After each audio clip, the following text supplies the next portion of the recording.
Chers frères et sœurs, je vous inviterai à vous disposer tandis que nous allons partager ensemble la parole du Seigneur pour notre réconfort. La parole du Seigneur est là pour nous aider à comprendre comment devons-nous vivre chaque jour. Cette parole est une source de bénédiction pour chacun de nous. J'aimerais vous inviter à ouvrir votre Bible avec nous dans l'épître de Paul aux Colossiens chapitre 3 et nous allons considérer seulement le verset 12. Colossiens chapitre 3 et le verset 12 seulement va être considéré à la plus grande gloire de Dieu. Colossiens 3 verset 12.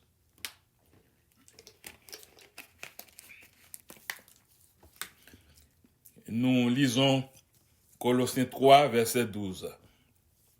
Ainsi donc, comme des élus de Dieu, saints et bien-aimés, revêtez-vous d'ardente compassion, de bonté, d'humilité, de douceur, de patience.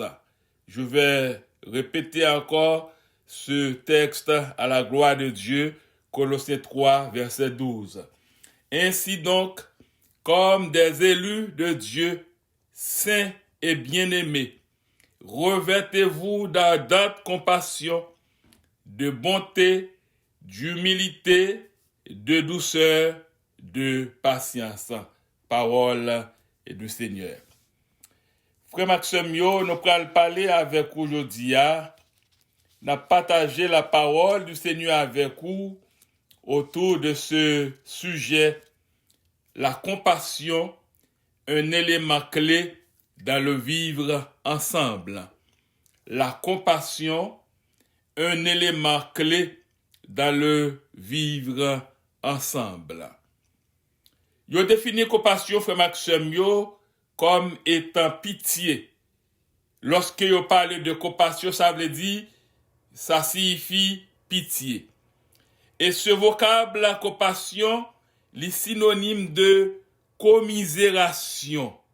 Commisération. Et quand la Bible, chers frères et sœurs, lui parlait de la compassion, cette compassion est ipso facto présente dans la véritable communion fraternelle. Cela sous-entend parler de la compassion, c'est parler de la communion fraternelle. Et parler de la compassion ou faire preuve de compassion, ce n'est pas donner un conseil ou apporter une aide rapide ou superficielle, c'est entrer dans la souffrance des autres et la partager. C'est ça la parole de Dieu lui dit. Quand nous parlons de la compassion, quand la Bible parle de la compassion, la Bible l'image de nous, et puis pour entrer dans la souffrance l'autre, et puis pour nous montrer que nous partageons souffrance ça avec eux. C'est peut-être ça l'apôtre Paul l'écrit dans son épître aux Romains chapitre 12 le verset 15, côté nous lit parole ça qui dit réjouissez-vous avec ceux qui se réjouissent, pleurez avec ceux qui pleurent. Ça veut dire pour nous réjouir avec moun qui a réjoui et puis pour nous pleurer ou crier avec moun qui a crié. Même dans le monde séculier, frère Maxime, nous gagnons pas mal d'exemples qui montraient l'importance de la compassion, qui montraient que parfois gagner des moments troublants que certaines personnes y a expérimenté, y a passé, y ont besoin, ça nous relais accompagnement, y ont besoin que moun comprenne y ont besoin, soutien. Yo parlais de Victor Hugo. Victor Hugo, c'était un Français, c'était un poète, un écrivain, un dramaturge, c'était aussi un romancier. Victor Hugo, il était gagné la Martine, qui était considéré comme étant un bon ami pour lui, et la Martine t'est trouvé dans le deuil, la Martine, en quelque sorte, l'était affligée. La Martine, en quelque sorte, l'état vivre moment qui était difficile.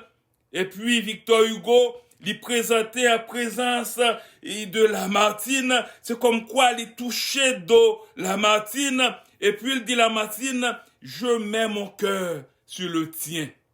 Je mets mon cœur sur le tien.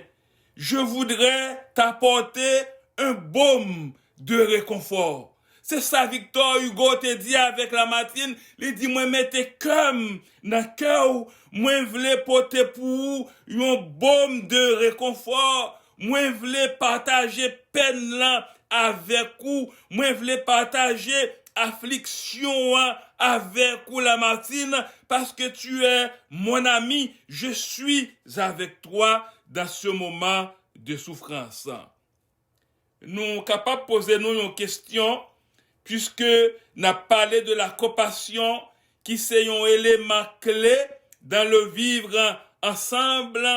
Lorsque nous vivons ensemble, il faut nous faire preuve de compassion, il faut nous faire preuve de bonté, il faut nous faire preuve d'humilité, il faut nous faire preuve de douceur, il faut nous faire preuve de patience.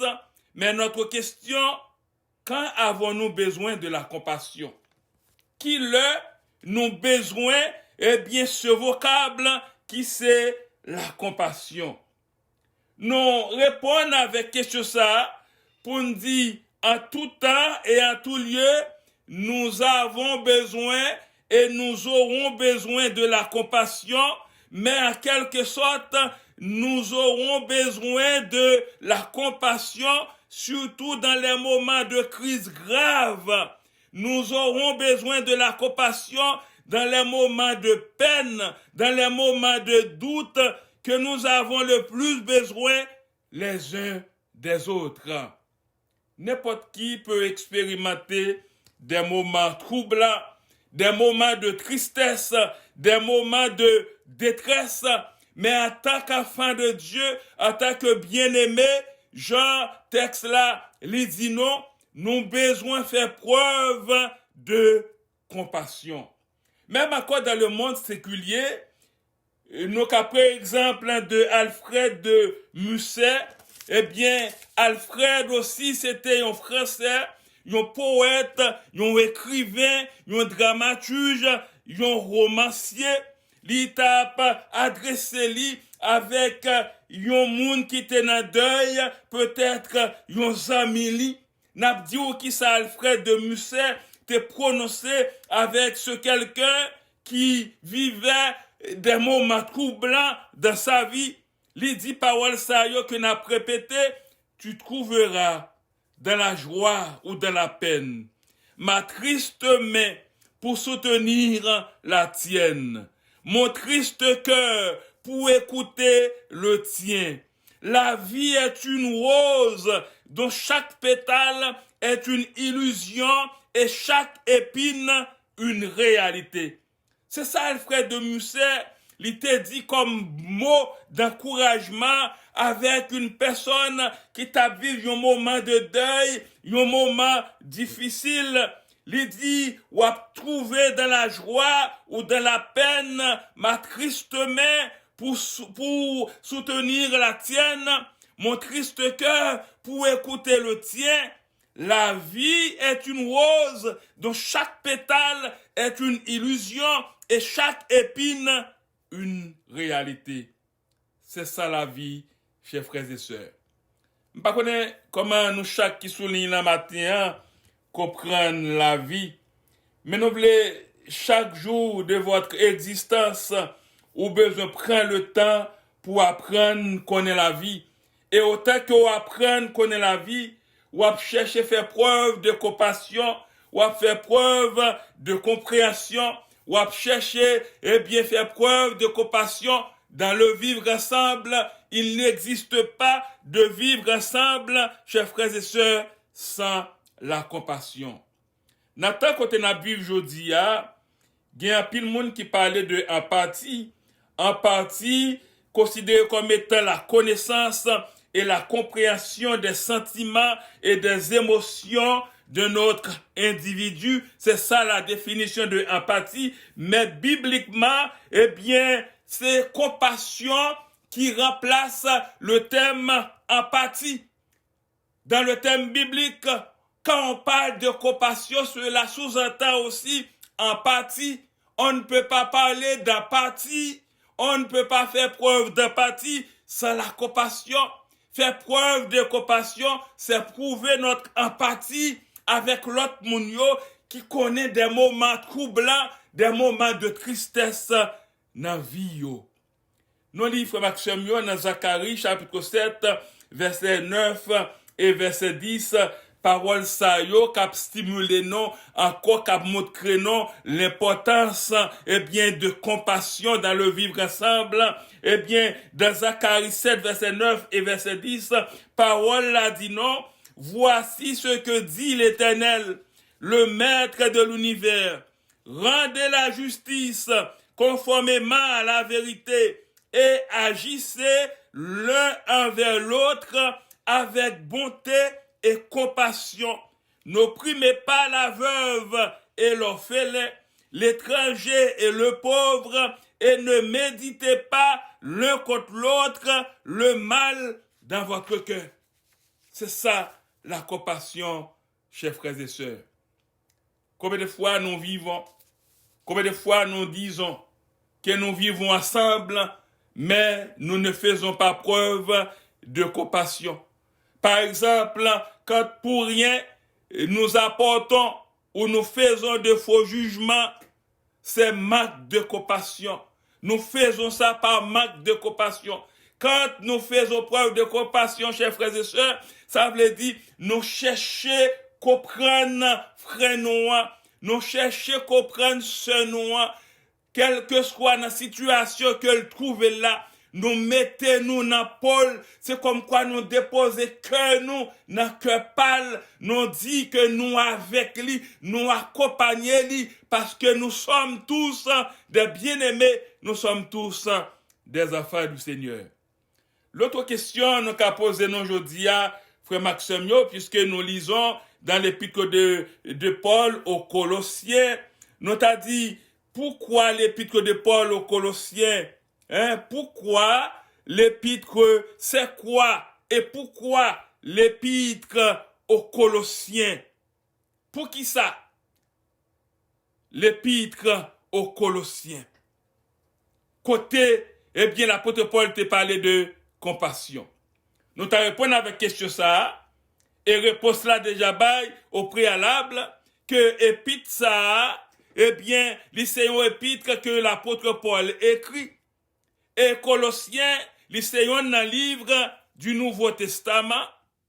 Et c'était l'apôtre Paul, selon la tradition chrétienne, qui te voyait l'être ça, aux chrétiens de Colosse. Et quand l'apôtre Paul t'a parlé de compassion, quand nous prenons le temps de chercher à comprendre le contexte, de ce livre, de ce passage, il raconte non que la ville de Colosse, cette ville a été détruite par un tremblement de terre au début de l'an 60, et de par tremblement de terre ça qui a détruit la ville de Colosse au début de l'an 60, vu la conjoncture d'alors, Paul était passé de la vie personnelle à la vie familiale. Paul, pendant qu'il fin passé de la vie personnelle à la vie familiale, Paul est entré aussi, dans la vie du travail. Paul, en passant encore par la manière dont nous devons nous comporter envers frère nous. C'est pas pour rien que Paul t'a adressé épître. Paul te prend le temps, après te fin désastre, qui t'est passé dans la ville de Colosse. Paul t'a encouragé, tout le monde qui t'a vécu dans la ville ça, comment vous te doit vivre. Qui ça Paul te voulait dire par là? Une observation scrupuleuse, frère Maxime, de ce texte, lui permettent de comprendre combien Paul il t'a incité aux croyants de Colosse pour agir de façon catégorique. Paul te mettait un pile en phase sur ça. Il dit, faut agir de façon catégorique. Et là, te gagné un impératif qui t'est passé. Paul dit, revêtez-vous. Retirez, tout ça qui a empêché nous, vivre, montrer amour que nous gagnons yon pour l'autre. Il dit, nous ne sommes pas n'importe qui, nous sommes des enfants de Dieu. Étant donné, que nous t'es revêtus de l'homme nouveau de notre rencontre avec le Seigneur Jésus. Par exemple, le verset 10, dans Colossiens chapitre 3, il dit parole ça yo que n'a pli, il dit et ayant revêtu l'homme nouveau qui se renouvelle de la connaissance selon l'image de celui qui l'a créé. Paul te dit avec les chrétiens de Corinthe, nous ne sommes pas n'importe qui encore, nous sommes des enfants du Seigneur. Nous devons nous mettre ensemble pour faire preuve de compassion. Et dans le verset 11, frère Maxime, dans Colossiens chapitre 3, Paul t'a spécifié, pendant que tu as parlé avec peuple Colosse là, il dit, il n'y a ni grec, il n'y a ni juif, il n'y a ni circoncis, ni incirconcis, ni barbare, ni scythe, ni esclave, ni libre, mais Christ est tout et à tous. Il te dit par là, faisant preuve de compassion, non pas de regarder sous race moun, non pas de regarder sous couleur moun, non pas de regarder sous position moun, mais nous chaque doit remettre yon l'autre, frère Maxime. C'est ça la compassion. La compassion, chers frères et sœurs, c'est de chercher à se mettre dans la peau de l'autre. C'est de chercher à se mettre dans la peau des autres. Parce que nous avons été créés pour vivre ensemble. Nous avons été sélectionnés. Nous avons été saisis par le Seigneur Jésus. Nous avons été mis à part. Nous ne sommes pas n'importe qui. Nous sommes des enfants du Seigneur. L'apôtre Paul te prend le temps pour te parler avec peuple là de la compassion. Je ne sais pas qui sont passés tandis que je suis en train de vous enseigner la parole du Seigneur. La grande question qu'on a besoin de poser ou même, est-ce qu'on fait preuve de compassion? Est-ce qu'on fait preuve de pitié yon pour l'autre? Alors que nous chantons très souvent, quand qui dit pitié, m'a demandé au Seigneur, pitié, m'a demandé au Seigneur. Si nous demandons au Seigneur, si nous demandons à Jésus d'avoir eu pitié pour nous, en tant qu'humain aussi, nous avons besoin de gagner pitié yon pour l'autre. Combien de fois c'est ça qui marque non pitié? Et manque de pitié, il est partout. Manque de pitié, parfois dans les amis. Manque de pitié, parfois dans le couple, dans la famille. Manque de pitié, parfois dans l'ensemble communauté. Nous avons besoin de gagner pitié, yon pour l'autre. Nous avons besoin de reconnaître effort, yon l'autre. C'est ça que fait, sujet a dit, la compassion, un élément clé dans le vivre ensemble. Si nous ne pas faire preuve de compassion, ça veut dire ne pas vivre ensemble, vraiment, chers frères et sœurs. Au verset 8 et 9 de Colossiens chapitre 3, Paul dressait une liste de 6 vices. Et 6 vices, ça, yo ont tendance à déstabiliser la vie chrétienne dans le vivre ensemble. Et Paul te prend le temps pour te dresser vices, ça, yo. Parfois, tandis que nous vivons, mais il y a une série de bagailles qui ont tendance à hanter la vie chrétienne, non, sans ne pas rendre compte et nous pas faire attention avec eux. Et 6 vices, on a dit brièvement, c'est la colère, la nimosité, la méchanceté, la calomnie, les paroles équivoques et le mensonge. Vices, frère Maxime, si Paul te met en face sur eux, c'est parce que Paul t'a réalisé autant que vie ça yo rete active dans la vie petite bon Dieu, eh bien n'a bien du mal pour nous vivre ensemble, vraiment, n'a bien du mal pour nous prouver compassion yon pour l'autre. La colère, c'est un bagage qui dans nous-mêmes en tant qu'humains. Il y a pas mal de bagailles parfois qui a suscité colère la caille, non? En tant qu'humain. Mais la Bible dit qu'il faut chercher, reconnaître que colère là est pour un travail. Paul te met en phase encore sur l'animosité. Nous connaissons qui ça l'animosité. Lorsque il te met en phase sur la méchanceté, le raillement, la haine pour rien, contre frère non, contre sœur non, parfois contre monde, eh bien, que nous dit n'a fait même mot, n'a servi même Seigneur, nous avons même espérance. L'apôtre Paul te met accent encore sur l'autre vie ça qui c'est la calomnie. C'est dénigrer, c'est parler mal pour rien, c'est porter de faux jugements. L'apôtre Paul te dit, autant que bagaille ça ou là, nous pas vivre ensemble vraiment, parce que pas gain la compassion. Et l'apôtre Paul te parle de les paroles équivoques et le mensonge. Combien de fois ces paroles ont existé pour rien?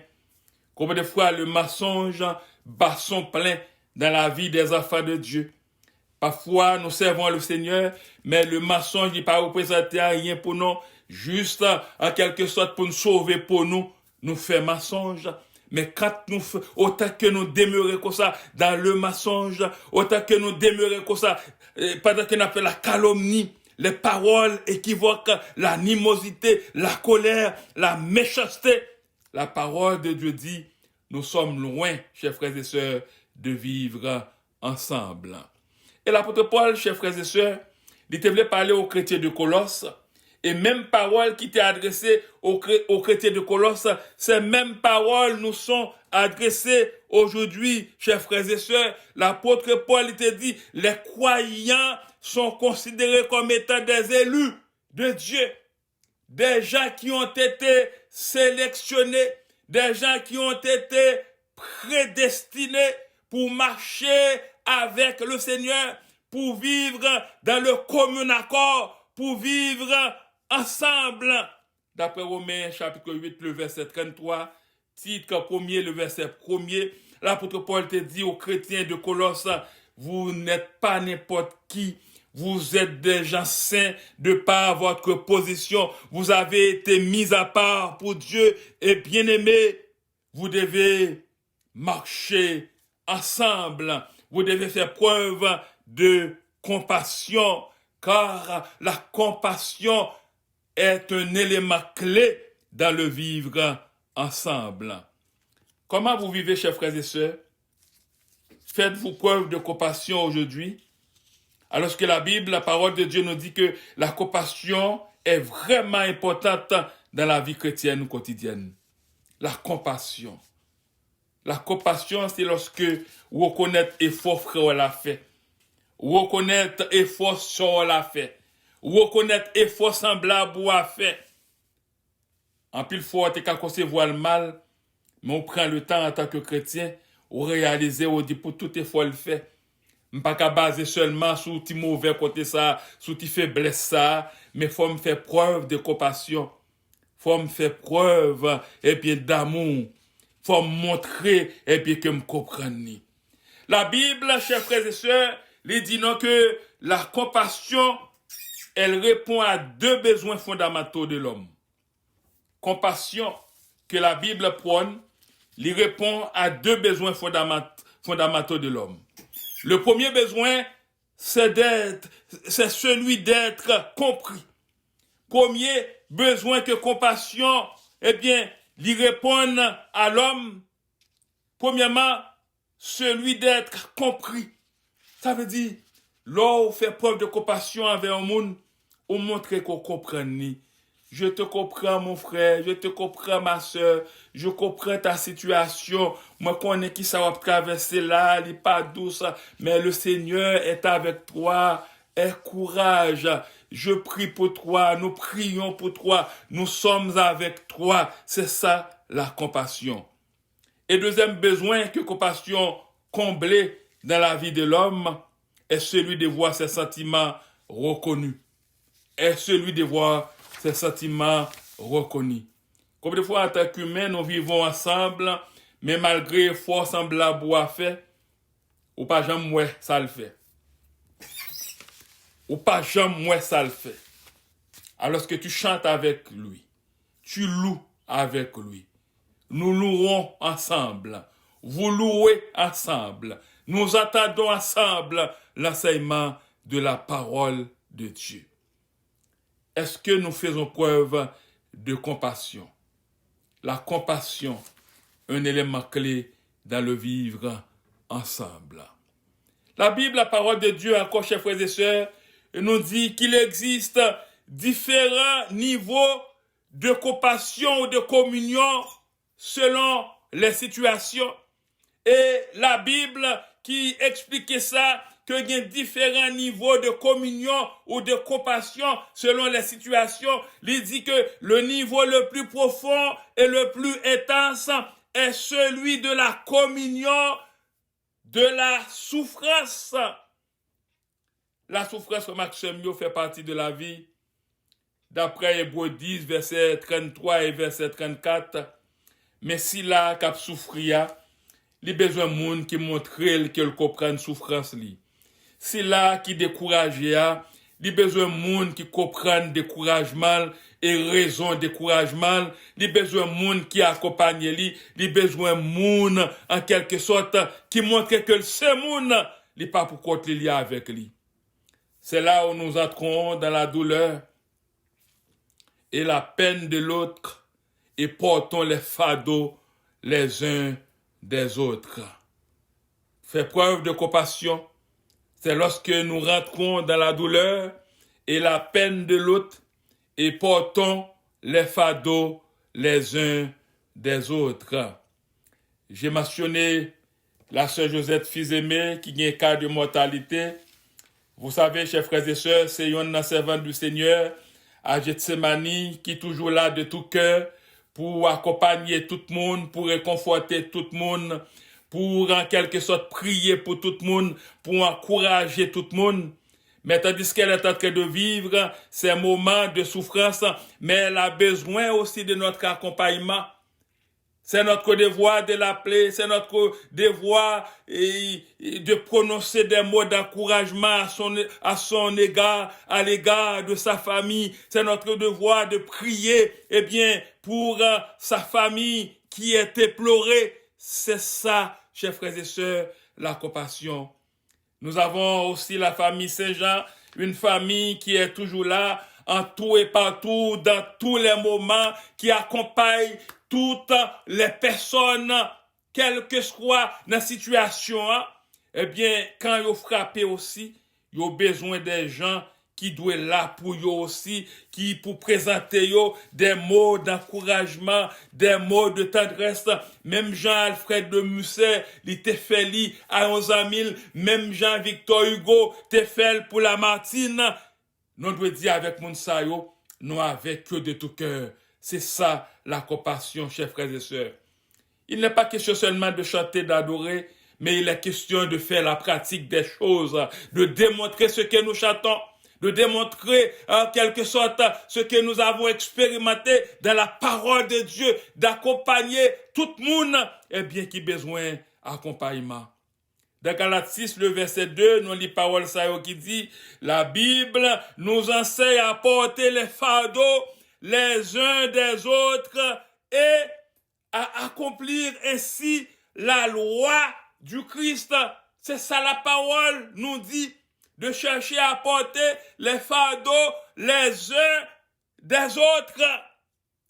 Après ce service-là, même si nous soulignons ensemble, mais c'est votre devoir d'appeler la sœur Josette Loiseau, d'appeler la famille Saint-Jean, et d'appeler ces deux familles dans l'ensemble pour les encourager, pour en quelque sorte présenter ces parties nous. C'est ça la compassion, chers frères et sœurs.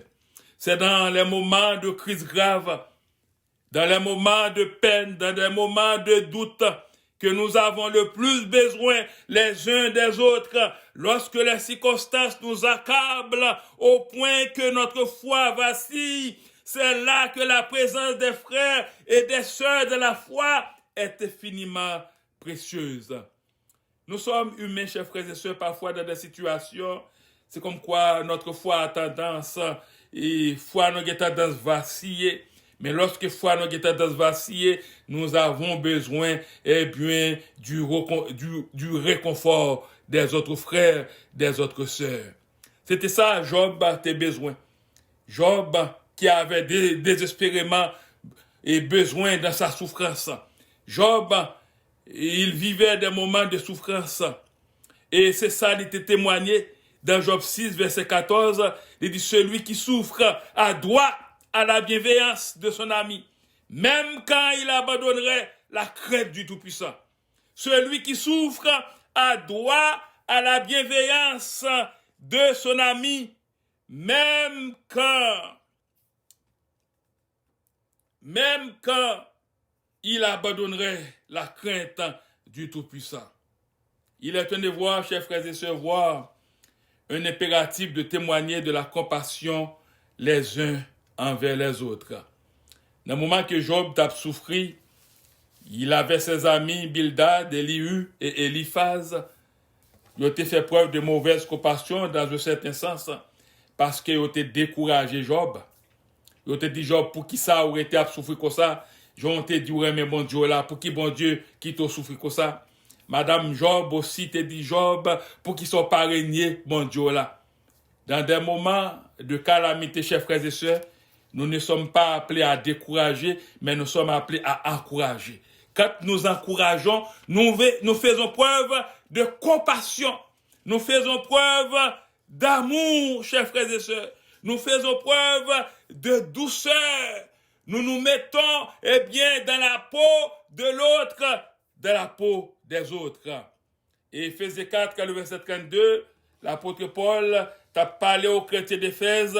Il dit, soyez bons et pleins de compassion les uns envers les autres. Pardonnez-vous réciproquement comme Dieu nous a pardonné à Christ. Pardonnez-vous réciproquement comme Dieu nous a pardonné à Christ. Hier soir, dans notre grand débat, des questions ont été posées sur le pardon. Vous savez, parfois, chers frères et sœurs, il y a des gens qui chantent ensemble, mais depuis, yo pas remis forme tout, même si vous avez un problème, pas de preuve de compassion. Mais est-ce que c'est ça Paul te dit aux chrétiens d'Éphèse? Mais l'apôtre Paul pas dit ça aux chrétiens d'Éphèse. Il te dit, soyez bons et pleins de compassion les uns envers les autres. Pardonnez-vous réciproquement comme Dieu nous a pardonné à Christ. Si Dieu nous a pardonné à Christ, qui sommes-nous pour ne pas pardonner, chers frères et sœurs? Nous devons pardonner les uns les autres. Pour finir, c'est quoi la compassion pour toi, chers frères et sœurs? C'est ma question. Cette question est adressée à chaque monde personnellement. C'est quoi la compassion pour toi, mon frère? C'est quoi la compassion pour moi qui te parle en ce moment? C'est quoi la compassion pour nous? C'est quoi la compassion pour vous? À chacun de nous de répondre à cette question. Et réponse là, d'après la Bible, frère Maxime, la compassion, c'est que je comprends ce que tu vis. C'est ça la compassion. Et je me mets dans ta peau. Je mets mon cœur sur ton cœur. Je comprends ce que tu vis.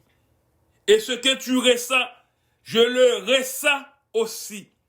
Ce que tu vis n'est ni étrange pour moi. Ce que tu vis n'est ni stupide pour moi. Ce que tu vis, ça me touche aussi. De même que Dieu est avec toi, en tant que ton frère, je suis avec toi. C'est ce que tu dois dire en termes de compassion. Chaque fois que vous comprenez, chers frères et sœurs, et reconnaissez les sentiments de quelqu'un, vous construisez la communion de par la compassion à son humble égard. Je répète encore, chaque fois que vous comprenez et reconnaissez les sentiments de quelqu'un, vous construisez la communion de par la compassion à son humble égard. Malheureusement, très souvent, ça se rend compte, nous choisissons de ne pas compatir à la souffrance et aux besoins des autres. Sans se rendre compte, nous choisissons de ne pas compatir à la souffrance et aux besoins des autres. Parfois, en choisissant à catégoriser certains de nos semblables, l'apitoiement sur soi étouffe la compassion. Nous n'avons pas le droit de catégoriser personne, chers frères et sœurs. Nous sommes tous un. Nous sommes tous égaux. C'est ce que la Bible, la parole de Dieu nous dit. Quel doit être le thème de notre compassion en conclusion, chers frères et sœurs? Et cette compassion doit être réciproque, telle qu'il est stipulé dans la Bible, la parole de Dieu. Y a-t-il une raison bien spécifique pour faire preuve de compassion? Y a-t-il vraiment une limite dans notre preuve de compassion? La Bible dit non. Il n'y a pas une raison spécifique, il n'y a pas une limite, dans notre preuve de compassion. De même que la bonté de l'Éternel est inépuisable envers chacun de nous, chers frères et sœurs, telle doit être notre compassion. Bonté de l'Éternel, l'inépuisable pour nous. Compassion nous doit inépuisable l'un pour l'autre aussi. La Matthieu 3, verset 22 au verset 23 nous dit, les bontés de l'Éternel ne sont pas épuisées. Ses compassions ne prennent pas fin. Elles se renouvellent chaque matin. Que ta fidélité est grande. Si compassion, bon Dieu, pas prend fin pour personne, et puis compassion nous en tant qu'humain, pas de prendre fin pour semblable nous. 1 Pierre 3, verset 8 nous dit, enfin, ayez tous les mêmes pensées et les mêmes sentiments. Soyez pleins d'amour fraternel, de compassion, de bienveillance. Et à l'instar des Colossiens, chers frères et sœurs, qui ont expérimenté un grand tremblement de terre en l'an 60, ce peuple a été secouru. À l'instar, des Colossiens qui ont été secourus, nous sommes appelés aussi à porter secours à nos semblables, à nos frères et sœurs, car ils sont découragés, car ils sont déprimés, car ils ne savent pas quoi faire. Notre devoir, c'est de chercher à les encourager. Compassion, bon Dieu, pas un terme. Amour, bon Dieu, pas un terme. En tant que petit, bon Dieu, aussi, compassion, nous doit pas jamais un terme. En tout temps et en tout lieu, nous sommes appelés à faire preuve de compassion. Nous sommes appelés à faire preuve d'amour. Pour nous dissemblables, nous avons une valeur dans les yeux, nous.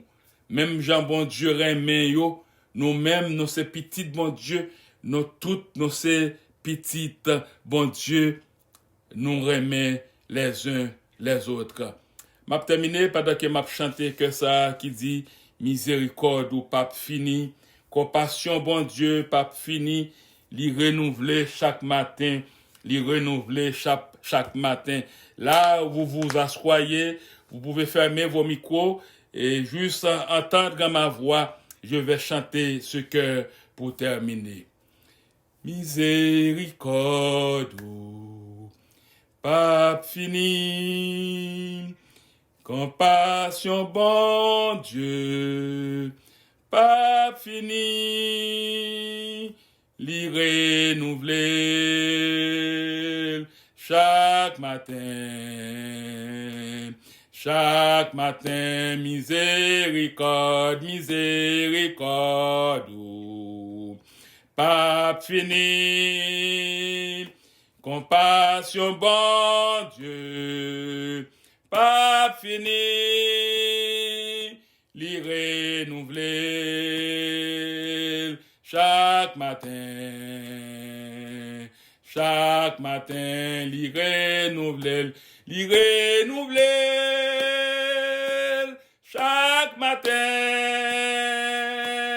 chaque matin, li renouveler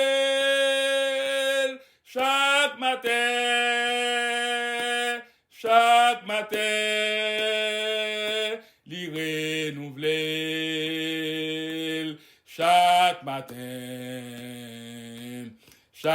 matin, miséricorde, miséricorde, pas fini, compassion, bon Dieu, pas fini, l'y renouveler chaque matin, l'y renouveler,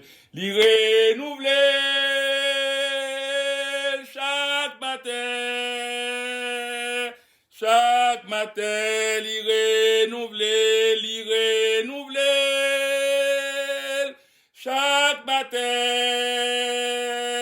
chaque matin, l'y renouveler, chaque matin. La compassion, un élément clé dans le vivre ensemble. Même Jean, miséricorde, mon Dieu, pas jamais fini, les renouveler chaque matin, même Jean, tout en tant qu'enfant de Dieu, en fait preuve sans cesse de compassion en tout temps et en tout lieu.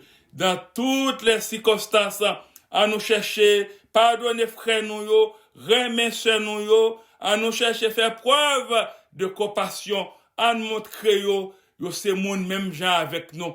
Parce que sang de Christ a été versé à la croix. Grâce à ce sang, nous avons été lavés, nous avons été mis à part et nous sommes appelés à vivre ensemble. La compassion, un élément clé dans le vivre ensemble. Que le Seigneur vous bénisse.